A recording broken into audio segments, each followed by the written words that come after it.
오늘 전할 말씀의 제목은 아는 것과 믿는 것이 하나가 되게 하라라는 제목입니다. 이 에베소서는 성경 중에, 신약 성경 중에 가장 어려운 성경 중에 하나입니다. 그나마 로마서보다는 나은데, 왜냐하면 우리가 왜 막 존재하고 교리나고 이런 게 굉장히 많이 나와요. 많이 나오고 말들이 어렵고, 그나마 그래도 로마서보다 나은 거는 짧다는 거예요. 짧아요. 짧아서 괜찮은데, 이 에베소서를 바울이 왜 썼는가 하면 로마 감옥에 갇혀 있었어요. 바울이 로마 감옥에 갇혀가지고 바울이 그 로마 감옥에서 쓴 서신을 옥중 서신이라고 하는데, 로마의 감옥에 갇혀 있으면서 저쪽에 자기가 세웠는 교회 있잖아요. 교회 문제를 듣고 그 교회 문제를 해결해 주기 위해 편지를 쓰는 거예요.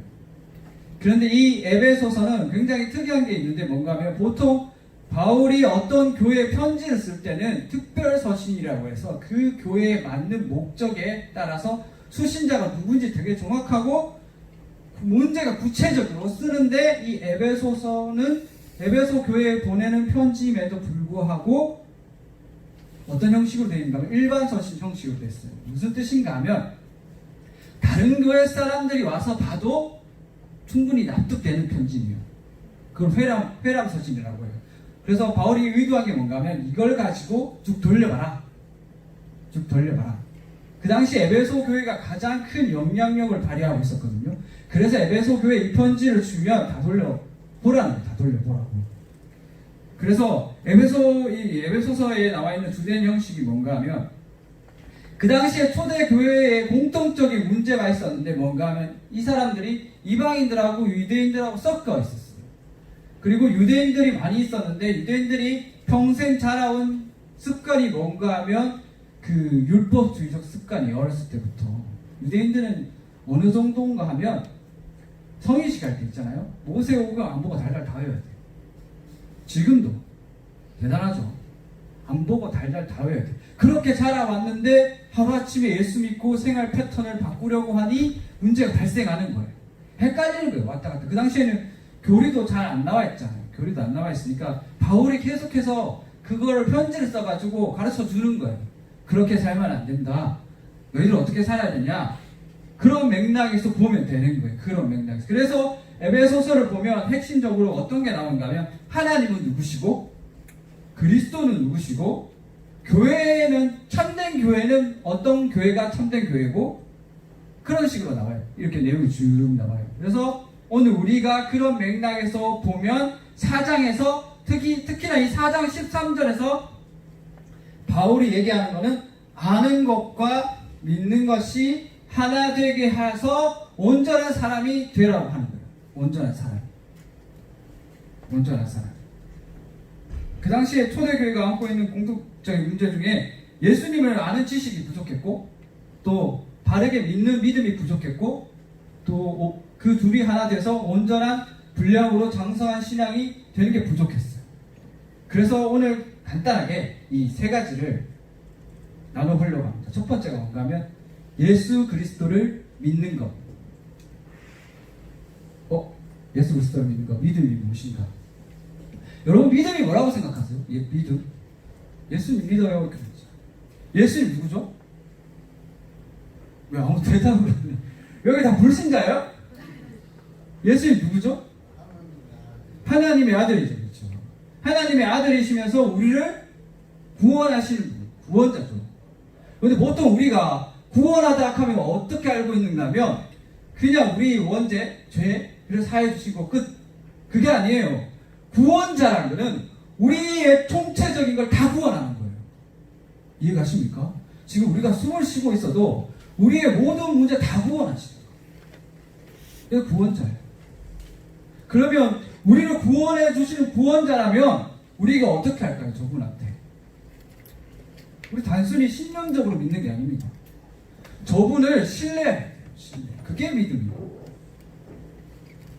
단적인 예로 우리가 살면서 정말 예수님 제대로 믿는 믿음을 가지면 어떻게 되는가 하면 내가 살 길이 저 길밖에 없구나라는 것을 알게 돼요. 그걸 어떻게 하는가 하면 여러분의 내면을 들여다보면 돼요. 답이 안 나와요. 폴로시 목사님 이렇게 얘기하셨어요. 그 내면을 볼 때.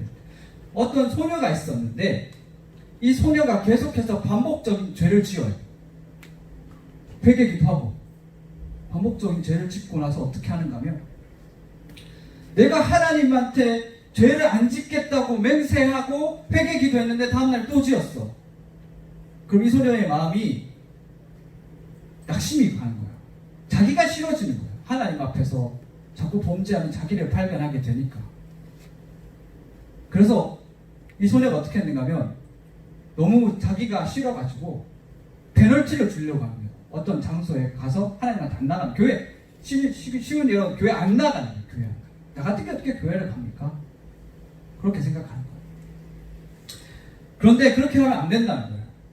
자기가 자기 스스로 내면의 죄를 발견하고 반복적으로 짓는 죄라 할지라도 발견하게 되면 그 즉시 예수님을 붙잡으라는 거예요.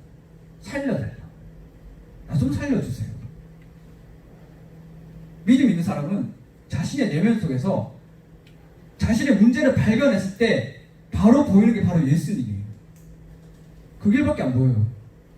그 길밖에.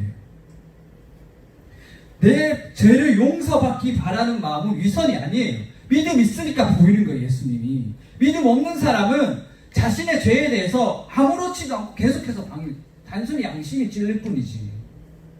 근데 믿음 있는 사람은 자기 죄를 발견했을 때 바로 예수님이 보입니다.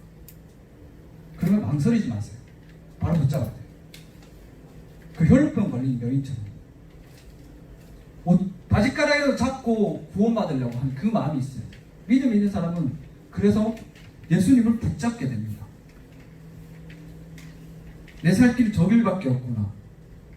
여러분 스스로 여러분이 어떤 사람인지 생각해 보셨습니까? 죄인이라고 생각하십니까? 예전에 제가 청년부에 있을 때 이런 얘기 했었어요. 너 구원받았다며. 너 뭐에 대해서 구원받았어? 너 뭐에 대해서 구원받았어? 아무 대답을 못하는 거야. 내가 뭐에 대해서 구원받았는지. 그렇다는 내 일상 속에서 내가 하나님 앞에서 예수님 앞에서 어떤 상태인지 관심이 없었다는 거야. 관심이 없었다. 내가 하나님 앞에서 그리고 예수님 앞에서 어떤 상태인지 나중에 예수님을 아는 두 번째 지식에서 그때 살펴보도록 하고요. 구체적으로 우리가 믿는 믿음이 뭔가 하면 우리가 어떻게 걸어가야 할 길이 있잖아요. 길. 그 길을 예수님밖에 안 보는 거예요. 그게 진짜 예수님 믿는 사람들의 특징이에요. 예수밖에 길이 없구나. 예수밖에 길이 없구나. 여러분 혹시 인문학에 관심 있으신 분 있으십니까? 혹시 철학이나? 철학자들이나 인문학은 항상 삶에 대해서 고민을 하면서 이 삶에 대해서 더 구원받는 길이 뭔지 굉장히 고민을 하는데 답은 못 내려요. 근데 믿음 있는 사람은 답을 내릴 수가 있어요. 예수밖에 없다고.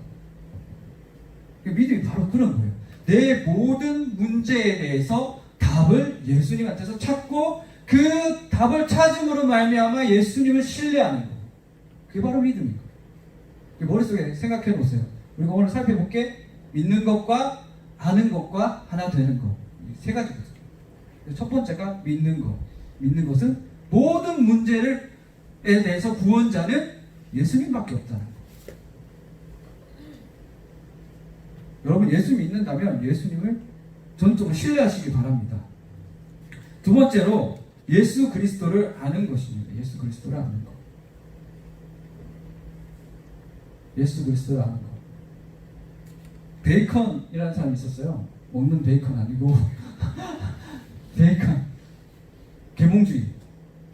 아는 것이 힘이다. 초등학교 때 귀에 못이 박히도록. 왜 아는 것이 힘이다라고 얘기하죠? 그때 초등학교 때 우리가 많이 배워야 된다고. 배워서 뭐하죠? 써먹죠. 그 지식 배워서 써먹죠.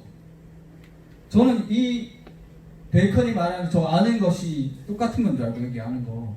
나 이렇게 설교하면 되겠다. 그러고 열심히 준비했는데 어제 딱 봤는데 이게 아닌 거야. 다 엎어버렸지. 으아! 그러면서 설교 써는 거 다 엎어버리고 11시까지 다시 썼어요. 그게 아니에요. 우리가 베이컨이 아는 것이 힘이다 했을 때 저 아는 것은 우리가 학교에서 언어 배우고 교과서 배우고 무슨 과목 배워서 열심히 공부하는 거, 지식을 내 머릿속에 집어넣는 거, 그게 아는 것이잖아요. 여기서 성경에서 바울이 아는 것 했는 거는 그 믿음하고 대척점에 있는 아는 것이 아니에요. 어떤 거 아는가 하면 저 밑에 글자 있죠. 더 에피그노시스라고 있죠. 저기 에피그노시스. 저게 무슨 뜻인가면 부닥쳐서 아는 지식, 내가 맞닥뜨려서 아는 지식, 그런 거예요. 뭔가 하면 예수님을 믿는 사람들이 예수님이 누군지 만나서 그분이 어떤 사람인지 알게 되는 거, 그런 지식이에요. 되게 어렵죠. 그래서 오늘 짧아요. 길게 안 할게. 예수 그리스도를 아는 것. 특히 우리 그런 거 있죠. 어떤 사람에 대해서 아냐고 물어봤을 때, 예를 들어서 누구야? 정환이 아냐? 그랬을 때, 들어봤어. 찬양 그거 앞에서 맨 앞에서 하는 키 큰 사람, 저기 멀리서 한번 봤어. 그랬는데 두 번째로 정환이 아냐? 그랬는데 우리 형이야. 뉘앙스가 다르죠. 그 아는 지식에 따라서 깊이가 다르죠. 두 번째는 우리 형이라 했을 때는 가족이잖아요. 여기 아는 게 바로 그 정도 수준이에요. 우리 형이야. 어떻게 그렇게 알 수 있는가 하면, 아까 믿음이 뭐라고 했죠? 모든 문제에 대한 구원자는 예수님밖에 없다. 자기 내면에 관심이 있는 사람은 항상 예수님을 찾게 돼 있어요. 그러면 항상 만나겠죠. 부닥치겠죠. 그러면 알게 되는 거예요. 지식. 보이세요? 뒤에 사람들? 지식의 원천. 중간에 예수님 계시죠. 그리고 내가 있어요. 우리가 예수님 믿으면 우리 마음이 이렇게 돼 있어요. 정확히는 성령님이지만. 그리고 어떤 상태가 되는가 하면, 여기서 정보가 발생하고 지식이 어떻게 지식이 발생이 되는가 하면, 나하고 예수님을 끊임없이 비교해 봅니다. 나하고 끊임없이. 여기 4장 2절 볼까? 2절. 4장 2절에 뭐라 써 있는가 하면, 모든 겸손과 온유로 하고 오래 참으로 사랑 가운데서 서로 용납하고. 겸손한 거 있잖아요. 겸손한 거. 뭐에 대해서 상대방에게 겸손할 수 있는 이유가 뭔가 하면, 예수님 때문에 겸손한 거예요. 예수님이 겸손하셨으니까. 우리 마음의 중심에 예수님이 계시면 우리가 계속 비교하게 돼 있어요. 내가 얼마나 교만한 사람인지 예수님하고 비교해가지고. 그러면 겸손이 발생하게 되는 거예요. 온유한 것도 마찬가지예요. 예수님이 얼마나 많은 사람들을 포용했습니까? 죄인들하고 같이 식사하시고, 자기를 겁박하고 박해하는 자들을 같이 박해하지 않고 계속 용서하시고, 계속 이렇게 예수님하고 나하고 붙여있어야지 발생하는 거예요. 지식이. 제가 강의하는 거 양육 있잖아요. 이거 강의합니다. 산상수훈이 바로 이런 거예요. 팔복 있죠. 마태복음 5장에 나온 팔복 있죠. 예수님이 산에 올라가서 복 있는 자는, 심령이 가난한 자는 천국이 저희 것이요. 이게 바로 여기서 발생하는 그거예요. 지식. 성도가 예수님 믿고 성령 받으면 이 속에 예수님을 계속해서 묵상하게 되기 때문에 내가 이렇게 가난해지는 거야. 내가 정말 예수님을 신뢰하지 않는구나. 내가 예수님 앞에서 계속 죄를 짓는구나. 왜? 죄에 대해서 애통하는 거야. 이게 정보입니다. 이렇게 살아야 되는 거예요. 원래 우리가 그냥 맹탕 교회만 되는 게 아니고, 정말 신앙에 대해서 장성하게 되고 내가 발전하고 싶은 사람은 내 마음속에 이렇게 돼 있어야 돼요. 이렇게 나하고 예수님하고. 그럼 내가 얼마나 더러운 사람인지 알게 되는 거죠. 그래서 그 문제를 계속 예수님한테 가져가는 거야. 예수님한테 가져가기 위해서 어떻게 해야 되는가? 바로 예배를 드려야 되는 거야. 여기 예배 있죠. 그래서 예배를 안 들을 수가 없는 거예요. 예배를 안 들으면 끝장나는 거지. 저 이번 주 휴가였는데, 휴가 열흘 됐어요. 큰일 날 뻔했어. 휴가 일주일만 다녀왔는데, 근데 진짜 세상 사람 다 된 것 같아. 수요일에 금요일만 빠졌는데, 세상 사람 다 됐어. 휴가 중에 우리 형이 수요일에 가자했는데 가기 싫더라고. 진짜 또 가야 되나, 휴가 때. 갔다 왔잖아요. 갔다 오니까 이 사람으로 사는 거예요. 나중에 세 번째 나오지만, 우리가 이런 과정을 계속 거쳐가지고 예배하는 동안에 우리가 계속 추구해야 될 목적이 뭔가 하면, 바로 세 번째가 뭔가 하면 온전한 사람입니다. 사람 되려고. 우리 지금은 완전한 사람이 아니에요. 사람이. 여기 아니고요. 여러분, 여기 아니고. 우리가 원래 창조되었던 그 사람. 우리 지금 사람이 아닌 거야. 짐승인 거지. 이게 없으면 짐승인 거예요. 내 안에 예수님이 없으면 짐승인 거야, 짐승. 내 맘대로 살잖아요, 짐승은. 지금은 짐승보다 더 못하잖아요.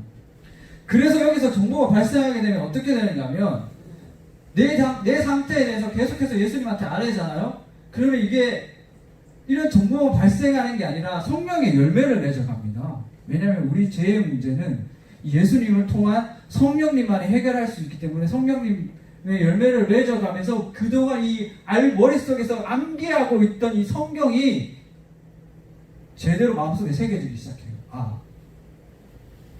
여기 성경이 하신 말씀이 진짜구나. 우리 그냥 암기하고 있었는데 이거에 대해서 계속해서 고민하고 기도하고 내 마음의 상태를 들여다보던 사람들은 이 성경에 나의 상태가 이미 성경에 쓰여져 있다고. 이미 성경에 쓰여져 있습니다. 우리 상태 다 쓰여져 있어요. 우리가 어떻게 살아갈 건지. 근데 성경은 따로 외우고 생활은 따로니까 이게 연결이 안 되는 거예요. 그래서 바울이 그 말하는 거야. 아는 것과 믿는 것이 하나 되게 하라. 바로 그 뜻이에요. 우리 구원자를 우리가 문제가 발생했을 때 예수님을 바라보고 예수님으로 말미암아 만나고 예수님을 말미암아 이렇게 지식이 발생해서 이런 아는 것과 믿는 것이 하나 되게 해서 뭐라고 세 번째가 뭔가 하면 사람되라.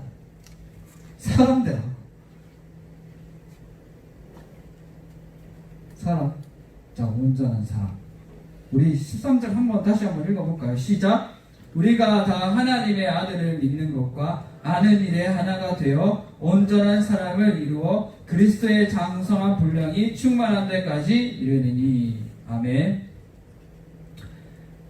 온전한 사람이라는 것은 예수님이 와서 보여주신 그 사람의 인성, 그러니까 그 사람의 모습이에요. 우리가 예수님 닮아가야 한다는 게 단순히 내 의지적으로 예수님이 이렇게 살았으니까 나도 이렇게 살아야지가 아니라 앞에 뭐라고 했죠? 믿는 것, 아는 것, 여기를 거쳐야지 그렇게 될 수 있어요. 내 의지로 백날 힘써봤자 안 돼요. 작심삼일이야. 안 돼요. 우리가 먼저 예수님 제대로 믿어야 되고 그 믿음을 통해서 예수님이 누군지 알아가야 되고 그리고 그 성경 말씀을 듣고 거기서 다시금 그 모습을 찾아서 온전한 사람, 장성한 분량까지 자라가게 하는 거예요. 그래서 바울이 갈라디아서 2장 21절에 이렇게 얘기했습니다. 이거 써놓은 겁니다. 이건 온전한 사람의 특징인 거예요. 안 써놨네. 갈라디아서 2장 21절에 제가 읽어드릴게요. 내가 그리스도와 함께 십자가에 못 박혔으니 그런즉 이제는 내가 사는 것이 아니고 오직 내 안에 그리스도께서 사시는 것이라. 내가 십자가에 못 박혔다. 여기서 예수님이 더 살게, 나는 죽고 그렇게 되는 거예요. 그래서 자기 이렇게 살다 보면 하나가 되는 온전한 사람의 장성을 분량으로 살게 되면 어떤 현상이 찾아오는가 하면 내가 누군지 알게 돼요. 내가 누군지, 내가 어떤 존재인지, 그리고 예수님이 이 땅에 왜 왔는지 깨닫게 돼요. 왜냐하면 자기 스스로는 자기 자신의 문제에 대해서 해결할 수 없기 때문에. 그래서 뭐라고 얘기하는가 하면 바울이 뒤에는 나를 사랑하사 나를 위하여 자기 자신을 버리신 하나님의 아들을 믿는 믿음 안에서 사는 것이다. 나를 사랑해서, 예수님이 나를 사랑해서 이 땅에 오셨구나, 그걸 깨닫게 되는 거죠. 어디까지인가 하면 나를 버려가면서까지. 온전한 사람이 하는 특징이 뭔가 하면 나 자신을 버리고 사랑하는 거예요.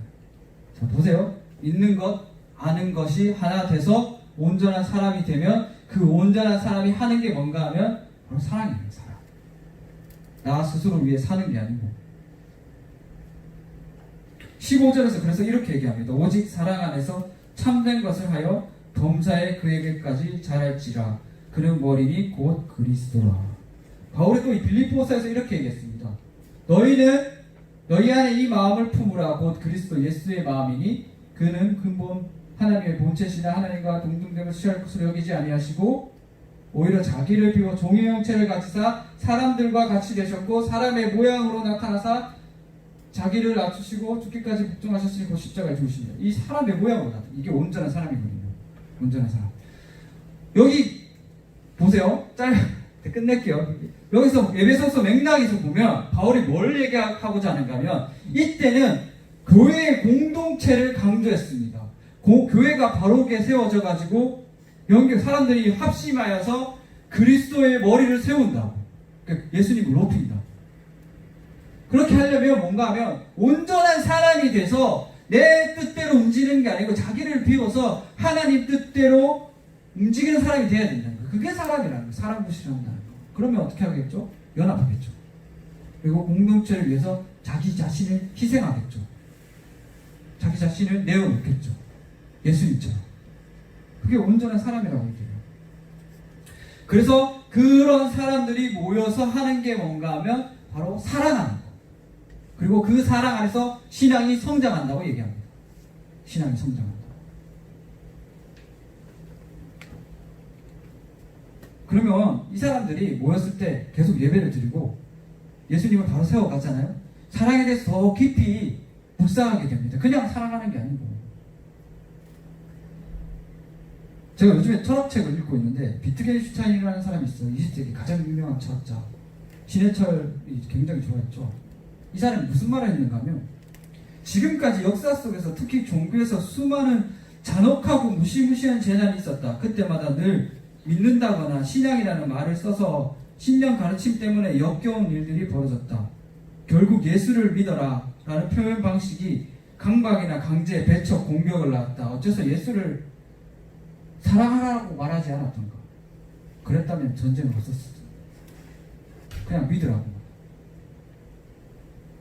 영화 장면에서도 많이 나오고 현실 속에서도 저도 많이 실수했는데 어떤 경우가 있었는가 하면 내가 그냥 예수님을 알고만 있어가지고 어떤 일이 있습니다. 정말 힘들어하는 친구가 있었어요. 근데 그 친구가 신앙이 깊지가 않아. 그냥 가서 이렇게 얘기한 거예요. 예수님 믿어. 예수님 믿으면 돼. 말이 들어갈까요? 전혀 안 들어갑니다. 오히려 그게 상처예요. 아, 얘가 내 문제에 대해서 관심이 없구나. 근데 온전한 사람은요, 믿으라 말도 안 해. 그 사람 힘들어하잖아요. 어려워하면 조용히 다가가 그냥 손잡아줘. 그냥 안아주고, 그냥 등 두드려주고. 그러면 100마디 말한 것보다 나은 거야. 한 말도 안 했는데. 이게 진짜 제대로 믿고 아는 사람이 하는 행동이에요. 그냥 알기만 아는 사람은 자기가 아는 것만 얘기해요. 거기 사랑도 없어요. 도리만 있지. 이렇게 예수님을 만나서 그런 지식을 할지라도 둘이가 믿음과 아는 게 하나가 되지 않으면